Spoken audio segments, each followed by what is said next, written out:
साथियों, आप सभी का इस प्लेटफॉर्म पर स्वागत है। यहाँ पर हम लोग आगामी यूपी पीसीएस की प्रारंभिक परीक्षा के लिए टेस्ट सीरीज देख रहे हैं। और यह जो टेस्ट सीरीज हम लोग देख रहे हैं या ध्येय आईएएस कोचिंग संस्था के द्वारा जो यूपी पीसीएस 2023 के लिए टेस्ट सीरीज कराई गई है, उसी में से एक टेस्ट को यहाँ पर हम लोग देख रहे हैं। तो इस पूरे टेस्ट को हम लोग दो पार्ट में कवर करेंगे। पहले पार्ट में हम लोग 75 क्वेश्चन को और नेक्स्ट पार्ट में हम लोग शेष बचे हुए 75 क्वेश्चन को कंप्लीट करेंगे। तो चलिए प्रारंभ करते हैं। इसमें पहला प्रश्न है कि निम्नलिखित शासकों को उनके शासनकाल के वर्ष के अनुसार व्यवस्थित कीजिए। क्रम से हमें लगाना है, जो पहले है पहले से बाद के क्रम में। तो देखिए, ये चार ऑप्शन आपको दिए गए हैं। तो इनमें से आप देखिए, तो सबसे पहले बहादुर शाह आता है। बहादुर शाह प्रथम 1707 से लेकर 1712 तक। फिर जहांदर शाह आता है, दो के बाद तीन जहादर शाह 1712 से 1713 तक। फिर आपका फर्रुखसियर आता है, फर्रुखसियर 1713 से 1719। फिर मोहम्मद शाह 1719, मतलब इनके बाद का जो क्रम है वो मोहम्मद शाह का है 1719 से 1748 का। ठीक है, तो ये आपका क्रम है। तो 2 3 1 4, 2 3 1 4 अर्थात सी ऑप्शन आपका सही हो जाएगा। आगे बढ़ते हैं। निम्नलिखित युगों में से कौन सा एक सही सुमेलित नहीं है? तो चार विकल्प दिए गए हैं, बताना है कौन सही नहीं। देखिए, नादिर शाह का आगमन 1739 में होता है, ये सही है। ठीक है, तो नादिर शाह जो है 1739 में मोहम्मद शाह के समय में दिल्ली पर आक्रमण करता है। दूसरा, करनाल का युद्ध जो है 1747। तो देखिए, करनाल का युद्ध जो है, करनाल का युद्ध 1739 में, 1739 ईस्वी में नादिर शाह और मुगलों के बीच हुआ था। तो ये बी वाला आपका सही नहीं है। करनाल का युद्ध 1739 में नादिर शाह और मुगलों के बीच हुआ था। अगला, अहमद शाह अब्दाली का आक्रमण 1748 में होता है। तो अहमद शाह अब्दाली ने अहमद शाह के शासनकाल में भारत पर आक्रमण किया था।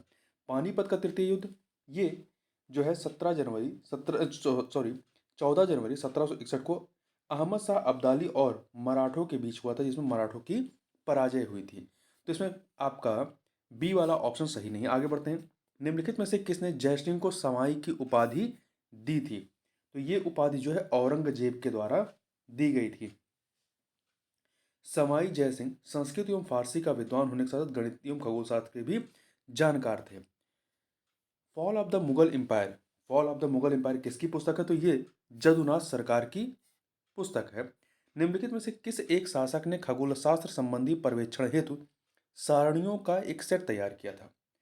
तो ये सेट किसने तैयार किया था? सवाई जयसिंह ने। सवाई जयसिंह ने। आमेर के सवाई जयसिंह 18वीं सदी के सर्वश्रेष्ठ राजपूत शासक थे। वह एक महान खगोलशास्त्री थे।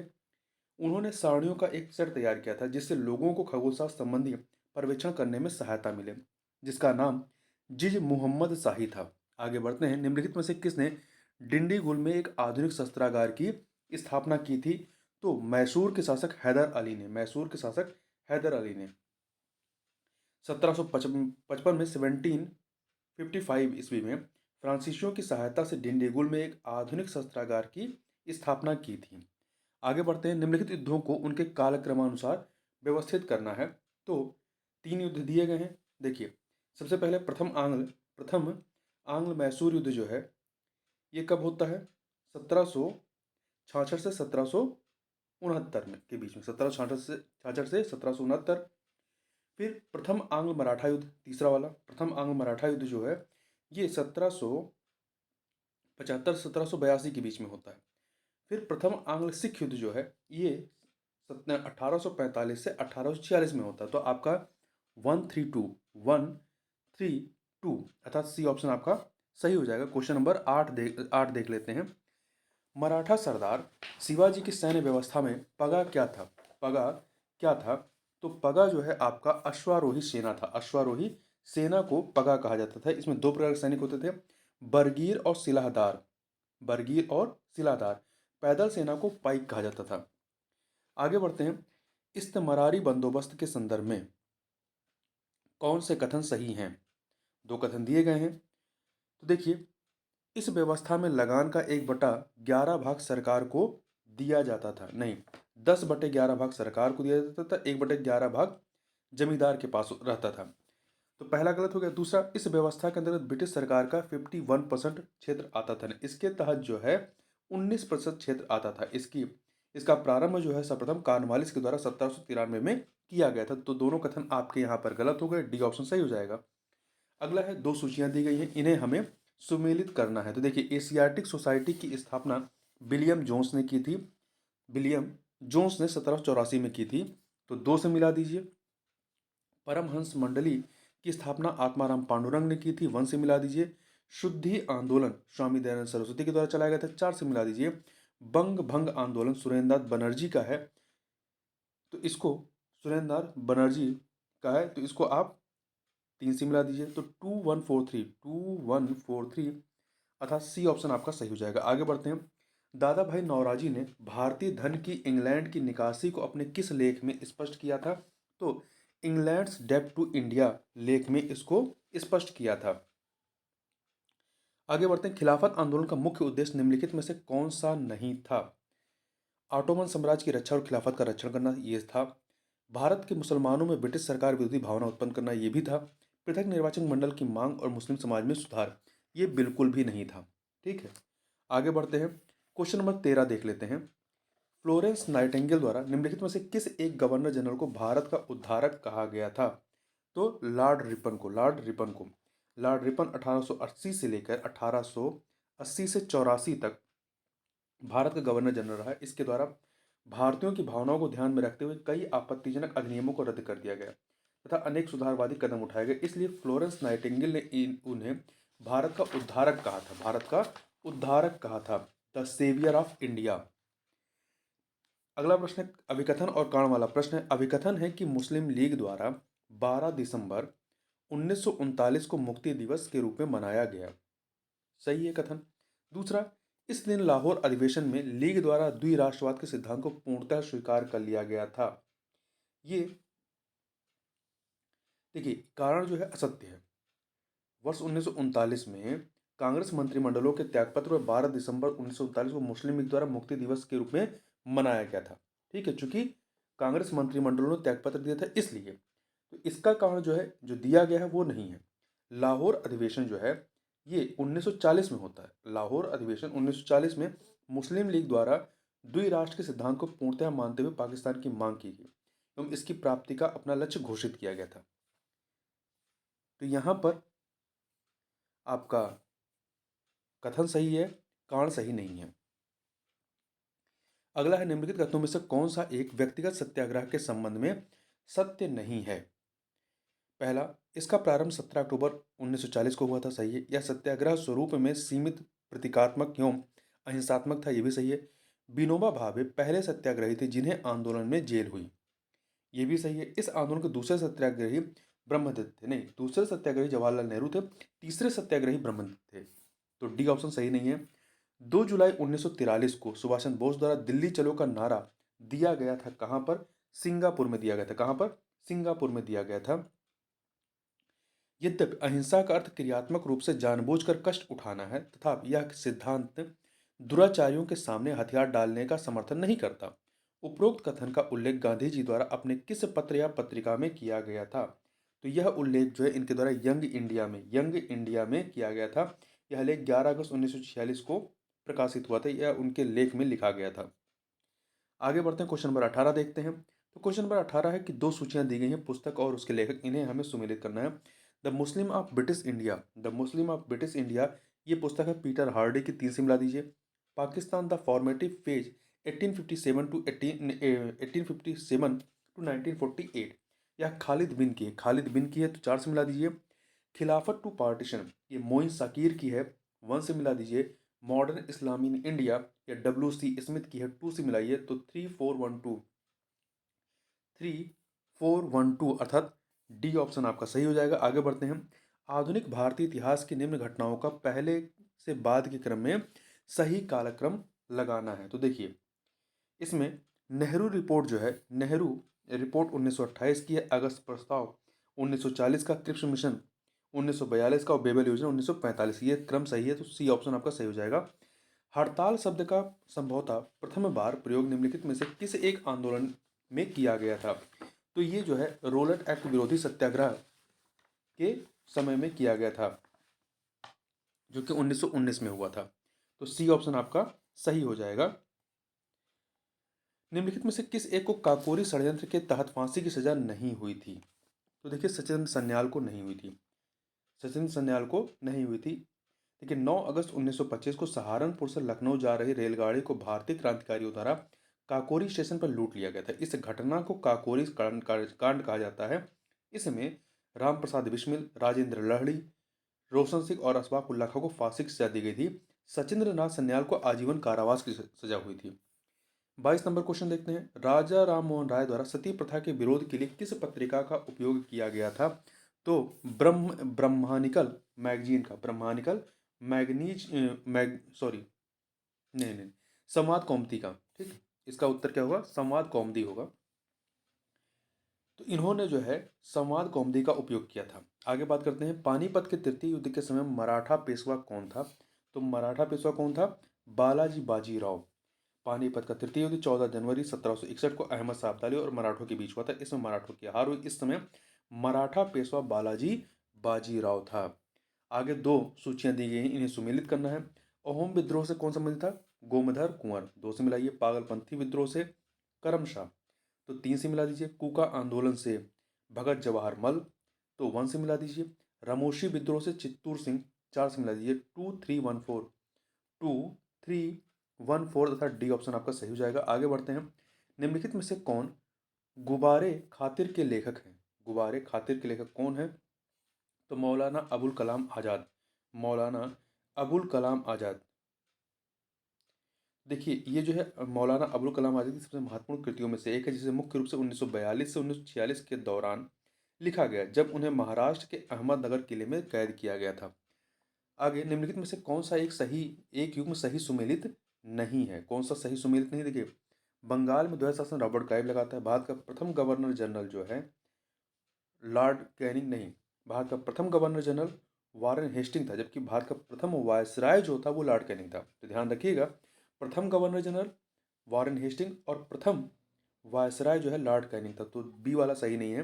भारतीय पुलिस सेवा का जनक लॉर्ड कॉर्नवालिस को माना जाता है। सहायक संधि प्रणाली लॉर्ड बिजली किस समय में प्रभावी होती है? क्वेश्चन नंबर 27 देखते हैं। तो निम्नलिखित वाक्य का संबंध किस एक से है? मेरा मूल्यांकन मेरे कार्यों से करना, शब्दों से नहीं। ये कथन लॉर्ड रिपन का था। लॉर्ड रिपन जो कि 1880 से 1884 तक भारत का गवर्नर जनरल था। ये भारत का सर्वाधिक लोकप्रिय गवर्नर जनरल था। ठीक है, आगे चलते हैं। अमृतसर की संधि जो कि 1809 में होती है, किसके बीच हुई थी? तो ये जो है ये संधि आपकी रणजीत सिंह एवं अंग्रेजों के मध्य में हुई थी 1809 में। आगे चलते हैं। क्वेश्चन नंबर अगला है। निम्नलिखित 4 घटनाएं दी गई हैं, इन्हें उपरोक्त घटनाओं का सही कालक्रमानुसार नीचे दिए गए कोड के हिसाब से इसे पता करना है कौन सा सही है। देखिए का कांग्रेस का लखनऊ अधिवेशन जो है ये 1916 में होता है। ठीक है, जलियांवाला बाग हत्याकांड 1919 में होता है। भगत सिंह को फांसी जो है 1931 में होती है। भगत सिंह को फांसी 1931 में होती है और पूना समझौता 1932 में। तो सबसे पहले इसमें कांग्रेस का अधिवेशन होगा। 3241 अर्थात बी ऑप्शन आपका सही हो जाएगा। आगे बढ़ते हैं। नीचे 2 सूचियां हैं, इन्हें सम्मिलित करना है, मराठा सरदार और उनके क्षेत्र से। तो सिंधिया जो हैं ग्वालियर के रहे, 2 से मिलाइए। 2 से। गायकवाड़ बड़ौदा से, 4 से मिला दीजिए।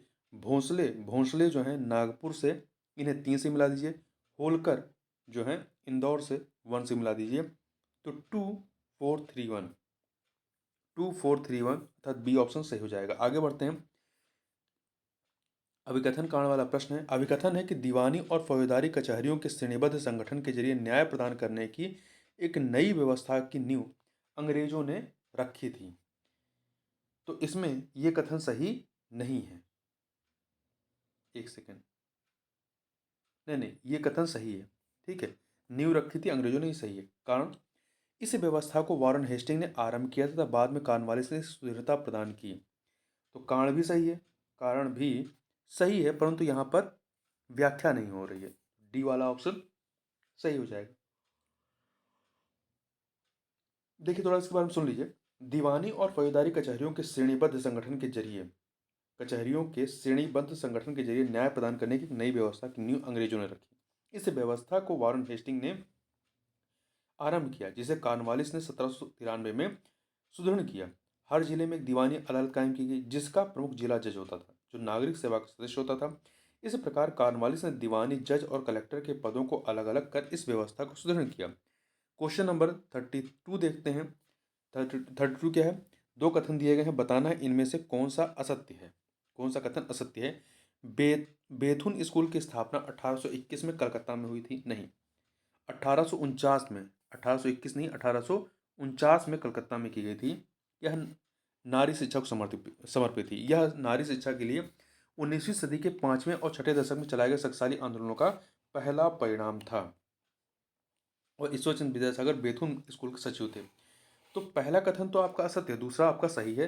तो बी ऑप्शन आपका सही हो जाएगा। आगे बढ़ते हैं। निम्नलिखित में से स्वतंत्रता आंदोलन से संबंधित किस पत्र पत्रिकाओं का लेखन मदन मोहन मालवीय द्वारा नहीं किया गया था? नहीं किया गया था किसका? तो देखिए, इनके द्वारा जो है सोम प्रकाश और इंडियन मिरर का प्रकाशन नहीं किया गया था। ठीक है, सोम प्रकाश ईश्वरचंद्र विद्यासागर, इंडियन मिरर केशव चंद्र सेन के द्वारा प्रकाशित किया गया था, जबकि अभ्युदय लीडर और हिंदुस्तान मदन मोहन मालवीय के द्वारा। आगे चलते हैं। तो यहाँ पे सी वाला ऑप्शन सही है। 1832 में दर्पण नामक एक साप्ताहिक पत्र का प्रकाशन आरंभ किया गया। इसका प्रकाशन जो है बाल शास्त्री जाम्बेकर के द्वारा 1832 में प्रारंभ किया गया था। ब्रिटिश शासन व्यवस्था की आलोचना में निम्न कथन किसका है? हमारी मनुष्यता जितना महानतम ऊंचाई को छू सकती है वहां तक वर्तमान व्यवस्था में हम कभी नहीं पहुंच सकेंगे। ये कथन था गोपाल कृष्ण गोखले का। गोपाल कृष्ण गोखले का, ठीक है। इन्होंने जो है, देखिए, राष्ट्र ये ऊंचे पद, इनसे प्रश्न पूछा गया था, ऊंचे पदों पर केवल यूरोपीय एकाधिकार से भारत का आर्थिक तथा सामाजिक क्षय हो रहा था। इस प्रश्न के नैतिक पक्ष को 1897 में गोपाल कृष्ण गोखले ने इस प्रकार से व्यक्त किया था। निम्नलिखित में से किसका यह मानना था कि भारत मुगलों से नहीं बल्कि मुगलों से नहीं बल्कि हिंदुओं, मराठों और सिखों से प्राप्त किया था? यह कहना था डब्ल्यू डब्ल्यू हंटर का यह कहना था। क्वेश्चन नंबर 37 देखते हैं। क्वेश्चन नंबर 37 क्या है? दो सूचियां दी गई हैं, संस्था और उनके संस्थापक। हमें इन्हें सुमेलित करना है। आत्मीय सभा के राजा राम मोहन राय, 2 से मिलाइए। रामकृष्ण मठ स्वामी विवेकानंद, 3 से मिला दीजिए। आर्य समाज स्वामी दयानंद सरस्वती, 4 से मिला दीजिए। आदि ब्रह्म समाज केशव चंद्र सेन, 1 से मिला दीजिए। तो 2 3 4 1 अर्थात ए ऑप्शन आपका सही हो जाएगा। आगे बढ़ते हैं। अधोमुखी निस्पंदन सिद्धांत को सर्वप्रथम सरकारी नीति के रूप में लागू किया गया था किसके द्वारा? लॉर्ड ऑकलैंड के द्वारा प्रारंभ किया गया था। इसमें क्या था? इसका अर्थ था कि शिक्षा समाज के उच्च वर्ग को दी जाए, इस वर्ग से छन छन कर इस शिक्षा का असर जन सामान्य तक पहुंचे। इस सिद्धांत को सर्वप्रथम सरकारी नीति के रूप में ऑकलैंड ने लागू किया था। क्वेश्चन नंबर 39, निम्नलिखित में से कौन सा प्रथम कर्नाटक युद्ध का कारण था? प्रथम कर्नाटक युद्ध का कारण कौन सा था? तो देखिए, यूरोप में ऑस्ट्रिया के उत्तराधिकार का प्रश्न, अंग्रेज एवं फ्रांसीसियों में अमेरिका में औपनिवेशिक विस्तार हेतु संघर्ष, अंग्रेज एवं फ्रांसीसियों का भारत में व्यापारिक स्वामित्व, ये सभी के सभी कारण थे। ठीक है, तो यहाँ पे डी ऑप्शन सही हो जाएगा। कर्नाटक का प्रथम युद्ध जो है 1746 से 1748 के मध्य में लड़ा गया था, अंग्रेजों और फ्रांसीसियों के मध्य में। और यह युद्ध जो है ए ला शापल की संधि से समाप्त होता है। अगला है, निम्नलिखित में से कौन एक रैयतवाड़ी व्यवस्था का प्रभाव था? तो देखिए, रैयतवाड़ी व्यवस्था 1792 में 1792 इसमें मद्रास के बारामहल जिले में पहली बार कर्नल रीड ने इस व्यवस्था को लागू किया था। तो इसके बारे में देखें। सरकार एवं किसानों के मध्य सीधा संपर्क स्थापित हुआ था, सही है। रैयत मतलब ही होता है किसान, तो पहला सही। दूसरा, लगान की वसूली कठोरता से की जाने लगी, सही है। लगान की दर काफी ऊंची थी, ये भी सही है। तो सबके सब कथन सही है, डी ऑप्शन आपका सही हो जाएगा। क्वेश्चन नंबर 41 देखते हैं। वर्ष 1901 में इंपीरियल लेजिस्लेटिव काउंसिल में बजट पर भाषण देते हुए निम्नलिखित में से किसने धन के बहिर्गमन सिद्धांत को प्रस्तुत किया था? किसने प्रस्तुत किया था? गोपाल कृष्ण गोखले ने प्रस्तुत किया था। आगे चलते हैं। अगला प्रश्न अभिकथन और कारण का है, तो देखते हैं इसमें कौन सही है। अभिकथन है कि वर्ष 1896-97 ईस्वी में आए अकाल को महान अकाल कहा गया। 1896-97 सही है। इस अकाल ने न्यूनाधिक रूप से सभी प्रांतों को प्रभावित किया। तो कथन कारण दोनों सही हैं, तो ए ऑप्शन आपका सही हो जाएगा और व्याख्या भी हो रही है। आगे बात करते हैं। निम्नलिखित कथनों पर विचार कीजिए। दो कथन दिए गए हैं। बताना है कौन सा असत्य है। केशव चंद्र सेन ने ब्रह्म समाज के मूल सिद्धांतों का निरूपण अपनी पुस्तक ब्रह्म धर्म में की है। ठीक है, देखिए, तो इन्होंने नहीं की थी, केशवचंद्र सेन ने नहीं बल्कि देवेंद्रनाथ टैगोर ने ब्रह्म समाज के मूल सिद्धांत तो का जो निरूपण अपनी पुस्तक ब्रह्मो समाज में या ब्रह्मो धर्म में की थी। तो पहला वाला आपका गलत है। दूसरा, राजा राम मोहन राय ने ब्रह्म समाज के अंतर्गत प्रथम अंतरजातीय विवाह का आयोजन किया था, ये कथन सही है। तो पहला गलत, दूसरा सही, ये ऑप्शन आपका सही हो जाएगा। अगला, मुस्लिम लीग ने किस तिथि को सीधी कार्रवाई दिवस की शुरुआत की थी? तो कब शुरुआत की थी? 16 अगस्त 1946 को। 16 अगस्त 1946 को। निम्नलिखित आयोगों एवं समितियों में से कौन सा एक अकाल से संबंधित नहीं है? तो देखिए, कैम्बल समिति 1866 की, ये अकाल संबंधित है। स्टेची आयोग 1880, लॉयल आयोग 1897, ये सभी के सभी तीनों जो हैं, ये आयोग जो है अकाल से संबंधित है। परंतु शाही आयोग जो है, शाही आयोग, ये 1928 का है। ये कृषि क्षेत्र की समीक्षा हेतु इसका गठन किया गया था 1928 में। तो डी वाला सही नहीं है। क्वेश्चन नंबर 46 देखते हैं। निम्नलिखित अधिनियमों में से किस एक के द्वारा विधवा विवाह को वैध मान लिया गया तथा उससे उत्पन्न बालक को वैध घोषित किया गया? किस के माध्यम से? तो हिंदू विधवा पुनर्विवाह अधिनियम 1856 के द्वारा। 1856 के द्वारा। आगे बढ़ते हैं। निम्नलिखित में से किस एक अधिनियम के द्वारा भारत में विभागीय पद्धति का सूत्रपात किया गया? तो 1861 का भारत परिषद अधिनियम के माध्यम से।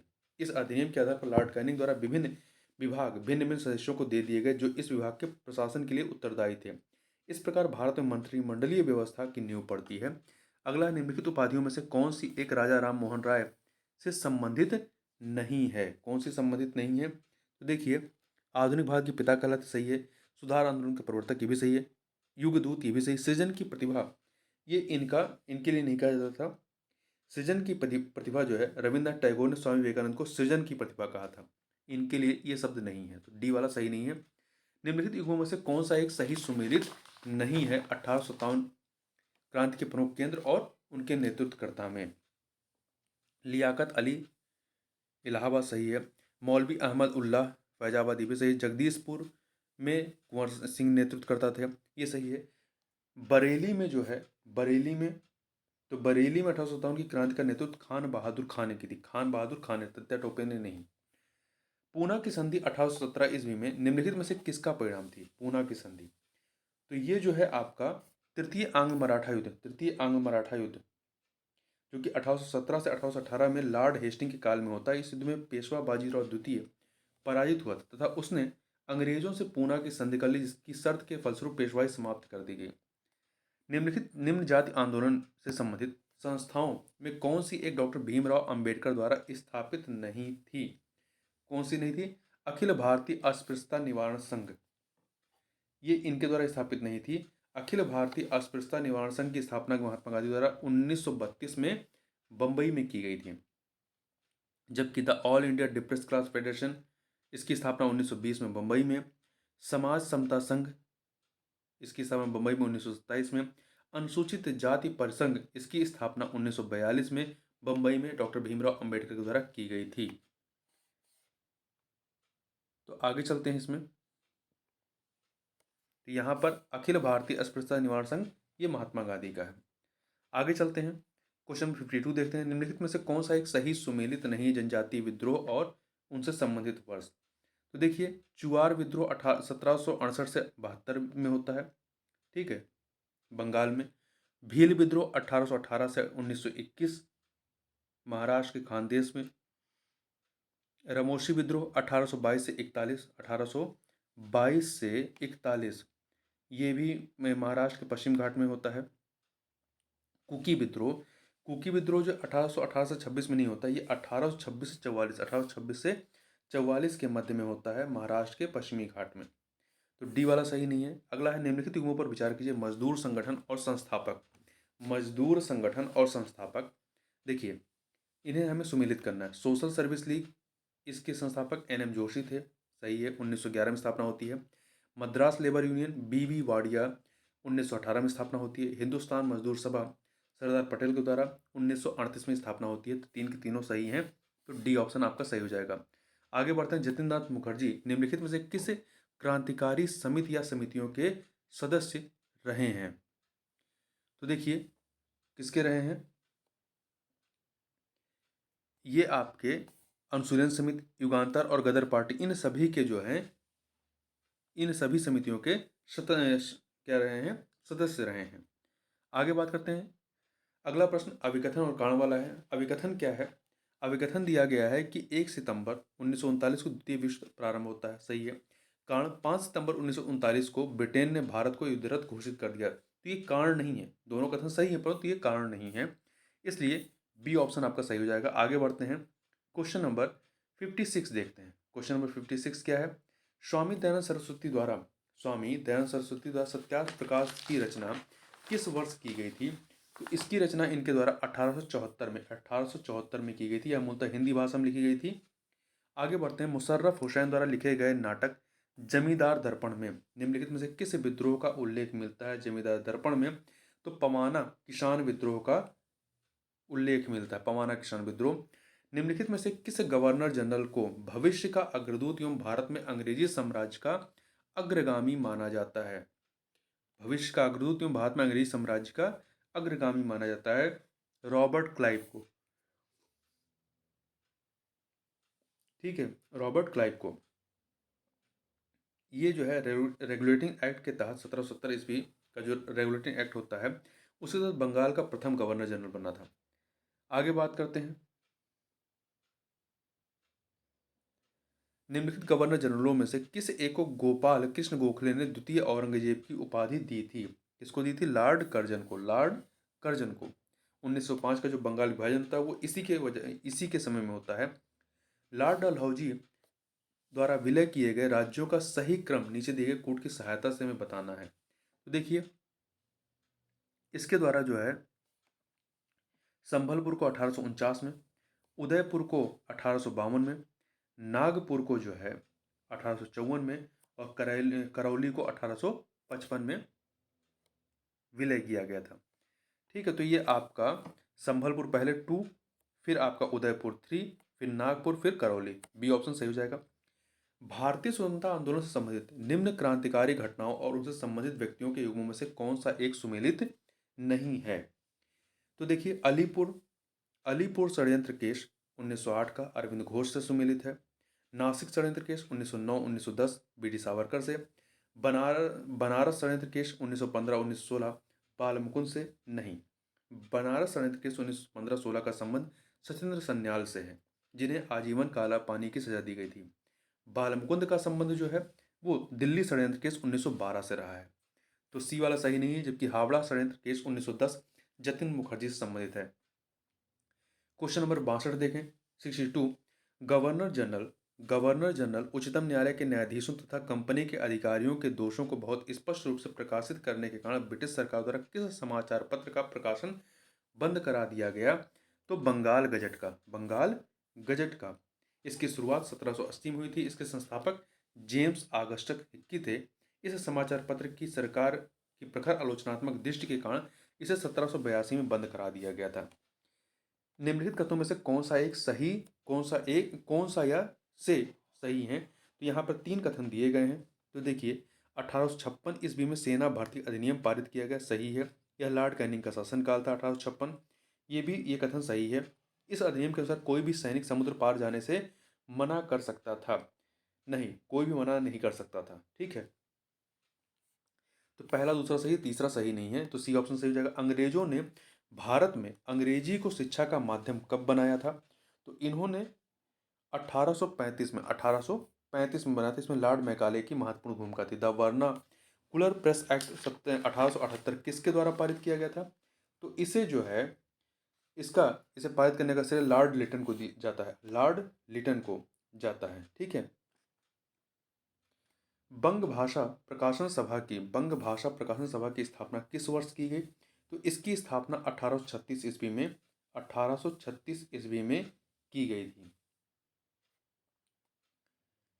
निम्नलिखित में से कौन एक घटना लॉर्ड कर्जन से संबंधित नहीं है? लॉर्ड कर्जन से संबंधित नहीं है। तो देखिए, लॉर्ड कर्जन 1899 से 1905, इसके समय में सर एंटोनी मैकडोनाल्ड की अध्यक्षता में अकाल आयोग का गठन होता है।